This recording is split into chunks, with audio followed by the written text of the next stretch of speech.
In a study released in 2018, a group of scientists detailed scenarios in which there was a high probability that multiple natural disasters could occur at the same time with recent changes in weather patterns. In the article, they explain a probable sequence of events in which regions and countries could find themselves facing up to as many as 6 natural disasters happening all at once. In this scenario, the end result would be thousands of lives lost at a cost of billions of dollars in damage. Should a big enough event like this transpire with multiple disasters occurring all at the same time, a grid-down SHTF scenario could unfold before us in real time, in which communities and individuals would be forced to fend for themselves. What would you do in a situation like this if no help was coming to your community and you were forced to take care of yourself and your family for an extended period of time? In this video, we'll take a look at what you can expect in the days, weeks, and months after a catastrophic event in which you are left to take care of yourself and the basic steps you should take now to prepare.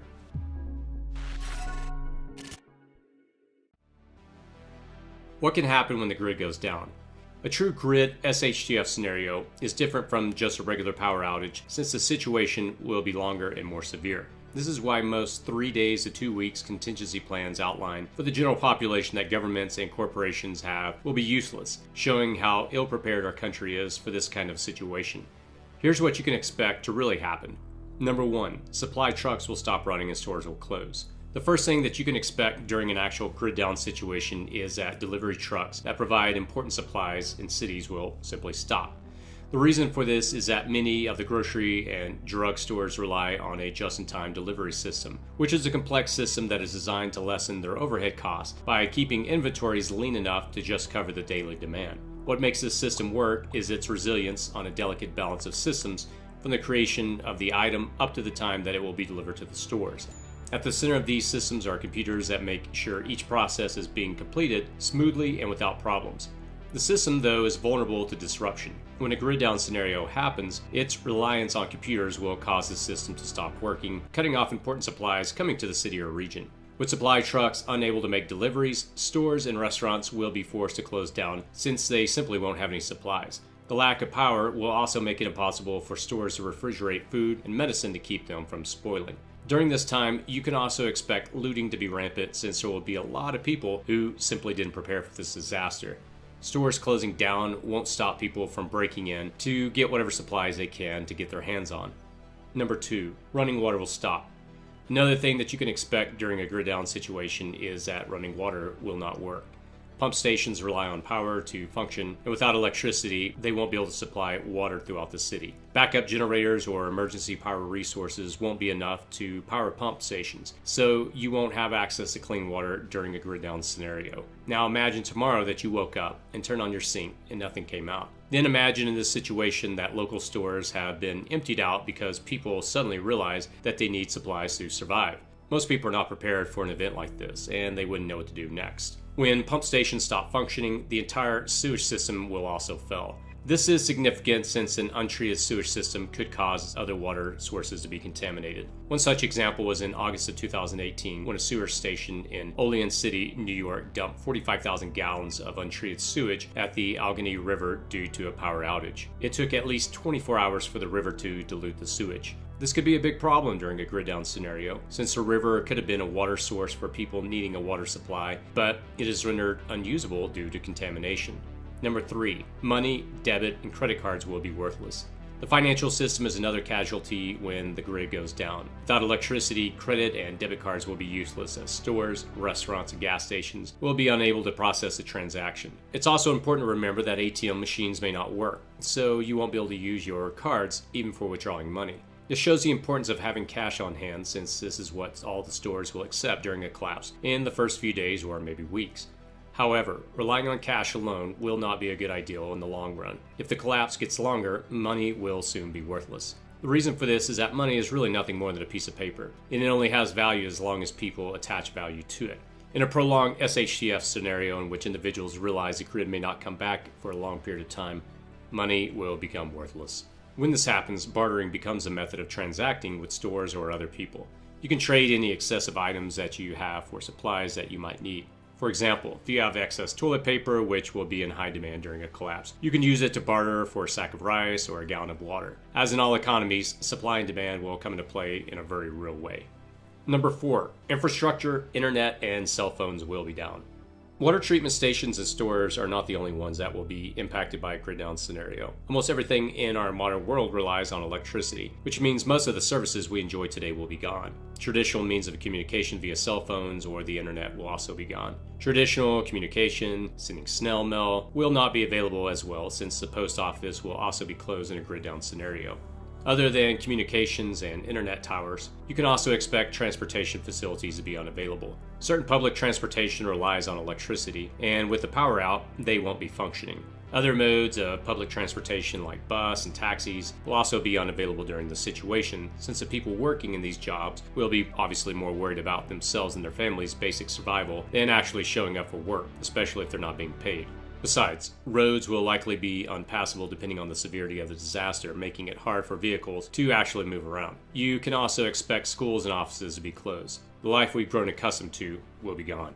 Any form of vehicle that runs on gasoline will be useless at this point. But vehicles won't be the only ones impacted when the gas runs out. Gas-powered generators will also be useless at this point, which means establishments that were relying on generators to power their facilities like hospitals would soon be without electricity. This could be problematic since hospitals have numerous pieces of life-saving medical equipment that rely on electricity to work. Your personal security will be up to you. Another important thing that you can expect to happen when the grid goes down is that law and order will simply be gone. As mentioned earlier, looting in the first several days will be a reality, since there will be many people who aren't prepared for the collapse. But looting is just the beginning, as some people will take advantage of the chaos and lawlessness and try to take control of the city or neighborhood.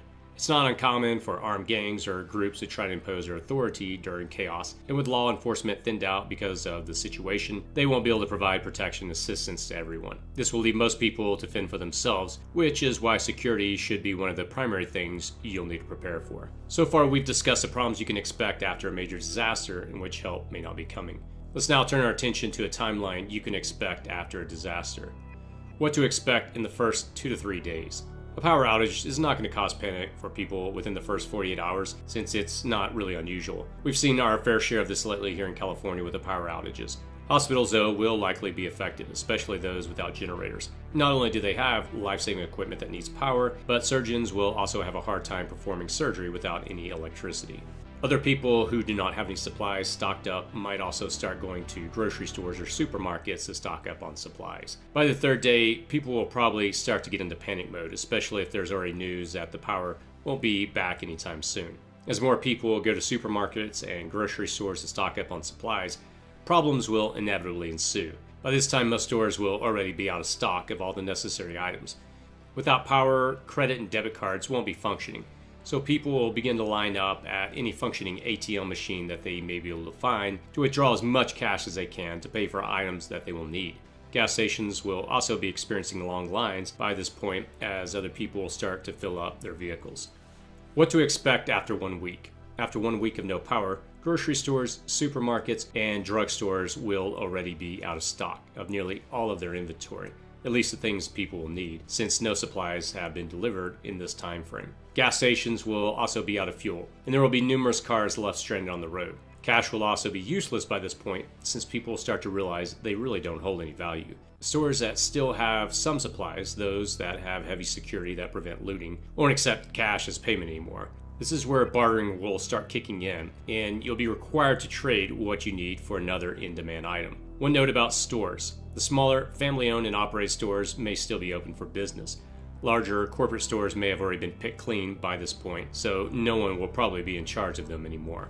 Clean water will likely be unavailable since water treatment facilities need electricity for their equipment to work. Those with generators would have run out of gasoline to power it, since there won't be any more facilities that are working at this time. This goes the same for hospitals, who will also be swamped with injured or sick people that need treatment. Without power and supplies, the doctors and nurses who are still there won't be able to do much except for basic first aid and medical assistance. By this point, you'll start to see people's primal nature emerge, as those who didn't prepare and didn't get enough supplies during the early parts of the outage will literally do anything, even kill for supplies in order to survive. Armed groups or gangs will also begin to rise to try and take over the city or neighborhood and raid houses looking for supplies or anything they feel like taking. Law enforcement will be unavailable here since they're just everyday people, like yourself, and they'll likely stay home to protect their own family. Hospitals will already be useless at this point since the staff will have no incentive to stay either. During this time, OPSEC and working with neighbors will be critical for your survival. If you're prepared ahead of time, it will come in handy during this situation and will allow you and your family to manage. What to expect after 2 weeks. Bugging out is the best option here, but not everyone will have an opportunity to leave or get out due to certain circumstances. If you're not able to leave, you better have a long-term bug-in plan in place. By this time, you will have likely already seen that it is every person for themselves. If no help or relief came within the first week, then it's likely that there won't be any help coming for quite some time. Expecting help from the government at this point is a pipe dream, especially in a total collapse since they'll be stretched thin already, assuming that they're still functioning. Politicians will probably make sure that themselves and their families are safe and secure first before they even think about saving other people. It's just really human nature. So at this point, you're really on your own. Only the supplies you prepared, the plans you made, and the community that you establish are what will keep you and your family alive and safe. You can also expect other groups or communities to start forming, which you might need to keep an eye on to see if they're hostile or if they can be a good trading partner. You'll also need to start thinking about what you're going to do for long-term food supplies, since the ones you prepare will not last forever. Plans to implement gardens and crops on a large scale will be very important, along with working with hunters in your area. Don't be surprised to see debris, garbage, and even dead bodies scattered about. With no public service available to clean things up, all these things are going to be a common sight when you or a member of your family goes on a surveillance trip. What to expect after 1 month. 1 month after a grid down scenario, things are only really going to get worse from here. The city or region will already be depleted of any supplies or resources. People who weren't already prepared and weren't able to scrounge up any supplies will start to feel the effects of starvation. The remaining survivors will be the people who were prepared, those who were able to establish a group or community, and then those that were not prepared, which will turn into marauders. If help or relief still doesn't come after 1 month, you'll need to start thinking about long-term survival. And this is not only a 6-month to a 1-year type of survival plan, but it's the type of survival plan in which you have to accept that this is your new reality, and that you, your group, will be in charge of really taking control of your own destiny, producing your own food, your own clean water, or moving to a new location where you can do it there. 2 months after a grid down scenario. Safe to assume that by this point, things will likely not go back to the way they were anytime soon. Any long-term survival plans that you and your group have should be implemented soon, if not already. You should also start asking questions about the possibility of moving to a new location where it is more conducive for long-term survivability, especially if you live in a city or urban setting in which supplies will be limited. This is where having a mutual assistance group, or MAG, will really come into play, since long-term survival in a collapse is not possible if you and your family are on your own. If you were able to establish your community, then great. If not, see if you can find one that you can trust and join now before a grid down situation occurs. Being part of a group will make it easier to survive in the long term, since each family member can pull their skills and knowledge together to make the dire situation livable and manageable for everyone involved. A group of like-minded people that you can also trust can also help in protecting and keeping the security around your area in case other hostile groups try to take over or steal what you have stored. How you can begin to prepare now. When doing these types of videos detailing the potential for massive catastrophes to happen, I never like to end the discussion without providing at least a basic framework to help people start the discussion as to what to do next. Many in the prepping community have spent years preparing, and for those that are new or just beginning, here's a basic outline that hopefully will serve as a springboard to get you started on your journey to preparing. Number 1, prepare long-term food storage. The first thing you need to do is prepare for long-term food storage. Earlier, I established the importance of having enough supply of food, since you can't expect to be able to buy any sort of food in a grid down scenario. You also don't know how long the situation will last, so having enough food that can feed you and your family for months will be critical. While going into the details regarding building a long-term food storage is really outside the scope of this video, there's a large amount of information online that details everything you would need to know as to where to start your planning. In the coming year, I'll be doing a lot more exhaustive videos breaking that down. You also need to start considering stocking up on heirloom seeds so that you'll have the option to start planting gardens if the situation will be longer than expected. Number 2, prepare long-term water storage. The second thing you need to prepare for is stocking water for the long term. Like food, water supplies will be scarce in a grid down scenario, and you can't expect water facilities to continue to provide clean water to your faucets. You'll need to have an option to stock water in the long term so that you don't have to worry about it during a collapse. I've created a playlist on my channel detailing options for long-term water storage, and I highly recommend you review it. Number 3, have enough supply of water filtration and purification options. It's also important that you have the capacity to purify or filter water, since there will come a time that you'll need to find a water source or start gathering rainwater. Boiling water is the best way to purify them, but if gas is scarce and electricity is not available, having a purification or filtration option is handy. A water filter can remove bacteria and protozoa from the water, while a purification tablet can remove both, as well as viruses. Number 4, prepare medical supplies. You'll also need to prepare your own medical supplies, since medicines will be another item that will be unavailable in a grid down scenario. You also can't rely on hospitals to have enough supplies available for everyone who will need them. Make sure that you have a basic first aid kit to immediately help treat injuries or wounds. You'll also need an ample supply of medicines that can treat flu, coughs, common colds, stomach aches, and pain medication.